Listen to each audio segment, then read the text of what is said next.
Quelques secondes d'apesanteur, une expérience que Stephen Hawking n'aurait ratée pour rien au monde. Une absence de gravité éphémère, synonyme de libération pour l'astrophysicien atteint d'une paralysie presque totale depuis sa jeunesse. C'était en 2007, lors d'un vol en gravité zéro au-dessus de l'Atlantique.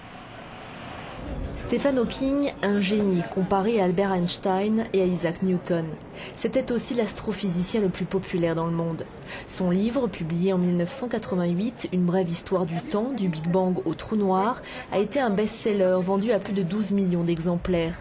Modeste, le scientifique disait n'être qu'un parmi ceux qui ont contribué à donner forme à notre vision moderne de l'univers. Ma contribution la plus significative et la plus connue est probablement ma découverte sur les trous noirs, qui ne sont pas totalement noirs, mais brillent comme des corps chauds. Tout le monde admet aujourd'hui que les trous noirs dégagent le rayonnement de Hawking. Stephen Hawking hérite en 1979 de la chaire occupée au XVIIe siècle à Cambridge par Isaac Newton lorsqu'il devient professeur lucasien de mathématiques appliquées et de physique théorique. Atteint d'une maladie dégénérative paralysante, diagnostiquée à 21 ans, Hawking n'avait pas songé à pouvoir développer ses études, mais la maladie progresse lentement et il doit s'adapter.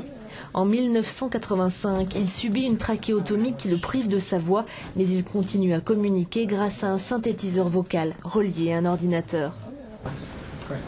Auteur prolifique d'essais scientifiques, mais aussi vulgarisateur scientifique, honoré par plusieurs prix, Hawking était aussi connu pour son sens de l'humour, dont il a fait preuve lors de cette conférence en Espagne, c'était en 2005.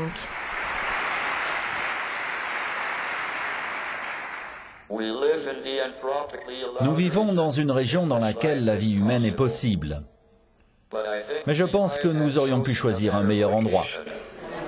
Pour celui qui a consacré sa vie à réconcilier la physique quantique et la théorie de la relativité, toujours en quête d'une théorie du tout, la présence des humains était le plus grand de tous les mystères de l'univers. Il ne manquait pas l'occasion de rappeler que seule la science peut sauver l'humanité. Je pense que la race humaine n'a pas d'avenir si elle ne va pas dans l'espace. Pour cette raison, je crois que les programmes spatiaux et les compagnies spatiales commerciales qui sont en train d'apparaître sont fondamentales pour permettre la propagation de l'espèce humaine au-delà de son lieu de naissance.